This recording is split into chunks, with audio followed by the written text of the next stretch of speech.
Welcome in, guys, to another podcast, NPC podcast. And we got the big one this weekend, the Super Bowl. Super Bowl 60 from Santa Clara, California. And it's going to be the AFC East champions as well as the AFC champions. New England Patriots taking on the NFC West champions and NFC champions, the Seattle Seahawks, in a rematch that had one of the most craziest or most epic ending the last time these two met up, when they didn't give Marshawn Lynch the ball. Malcolm Butler had that interception, and Tom Brady and Belichick captured another championship. But that was then. This is now. No players from those two teams back then are playing in this one. This is a new era of these two teams, and it's going to be a good one, I believe. But this one is going to be the favor of the Seahawks. Yes, I said it. But one team is going to prove me wrong because I don't believe in Drake May. I believe a little bit more now in Sam Darnold just because what he did against the Rams in the NFC Championship game. But still in back of my head is this game can be too big for him. But the thing is, even if it is too big for him, the Seahawks could still win because of that defense. And it started from the New England side. New England came into the postseason, with the season no one expected them to have, even though they had the easiest schedule. But like I said, when the postseason started, the only way the Patriots are going to get respect or earn it is winning the Super Bowl, because that first game in the playoffs against the Chargers, we already know what Justin Herbert is. We know what they're missing. That one's going to be a big, surprise. But still, the offense struggled for the Patriots. The defense led the way, and they got their business. They handled business. Then they move on to the Texans, which I still pick the Patriots to win, even though the Texans had arguably the number one defense in the league, probably the best defense in many people's eyes. But C.J. Stroud coming off the game he had against the Steelers, yeah, it didn't make sense for him to win. And even going to New England, in that weather, I knew he was going to play good. Wasn't going to play good. And then you come to the championship game where I had the Broncos winning because of their defense, of what Bo Nix showed all season with that offense. They had a great season too. But then Bo Nix gets hurt, Stidham comes in, and I'm not gonna who was gonna pick a backup quarterback against a Patriots team, and the backup hasn't took a snap in a couple years, and his first game's gonna be on Championship Sunday. That wasn't gonna happen. And even then, the Broncos almost won that game. The Patriots defense did not have nothing in the first four drives. I think it was all 3 and out. Sean Payton kicks that field goal. We might have a different story. And then you have the defensive side of the Patriots that did hold it down, but Drake May still struggled in that game. Drake May didn't have the best game, made the plays when he needed them. Yes, he did make those plays when they needed them the most, but Denver gave him that opportunity. They didn't kick that field goal. Stidham fumbles. They win, was it 10-7? And now we see him in the Super Bowl, which it's never an easy thing to do, but you just take those things into consideration when you're talking about who you're going to pick in this game. And yes, these things are true. One, the Patriots did have the easiest schedule. Yes, it's not easy getting the Super Bowl. They have a top defense. They have two of the best coaches in the league this year, even though, I can say what I say about Josh McDaniels, but he is a good offense coordinator. Mike Rabel, coach of the year. McDaniels, assistant of the year. They do have the second place MVP voter that arguably some people had winning in Drake May. So they have all those things going.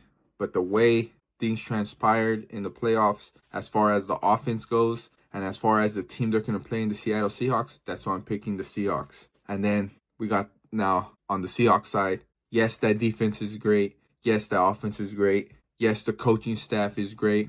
And we're going to see what these two teams dialed up. The things that's true about these Seahawks. They handle adversity well. Sam Darnold looks to have, beaten his kryptonite in the Rams, and now has one more game to prove it in the Super Bowl. The running game's there. The defense is there. The coaching staff is there. All three units, I believe, of the Seattle Seahawks are better than the New England Patriots.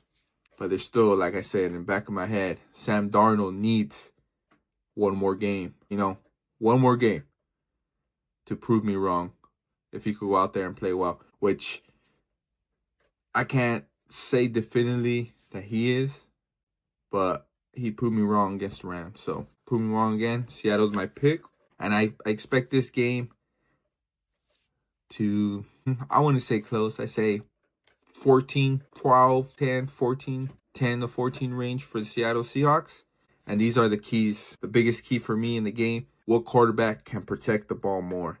For the Patriots to win, they're going to have to get a turnover, big time, turnover where they set themselves up nice, easy field position to go and score, or like, pick six, fumble recovery to the house, kick return, punt return, even those are not turnovers, but something like that to get them going and to have a chance in this game.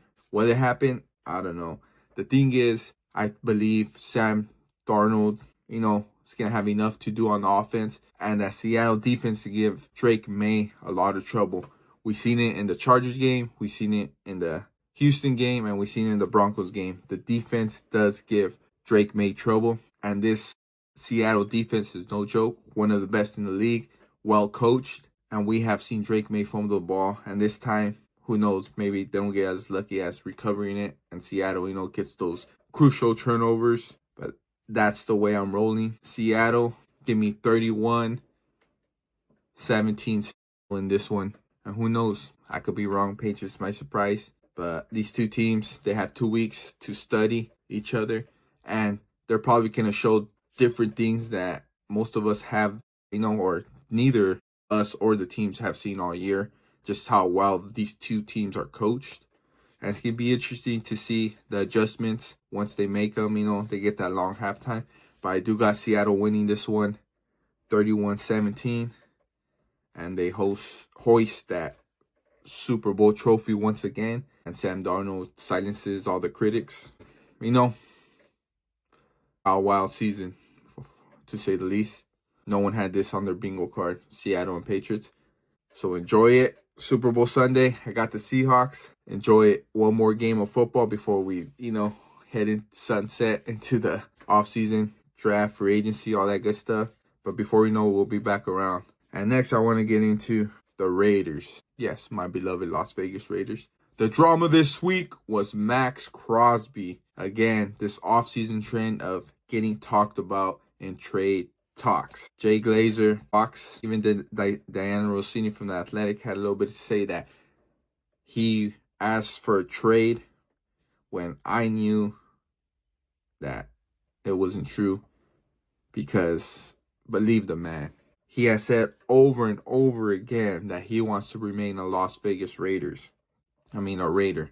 He wants to remain in Las Vegas. He came out today and say he finally got his house built out there. He sees himself living out there for 10 to 15 years, and he just loves Las Vegas. And the most important thing is, this ain't a Maxx Crosby thing. Maxx Crosby is not coming out here and saying he wants to get traded. He wants to leave the Raiders. That's not true. And we heard it before that Maxx Crosby has said, if it ain't coming for him, then don't believe it. Here are the things that are true. It's true that he's frustrated the way things got handled last year when he got when he got put down on the injury report. He got shut down, I should say.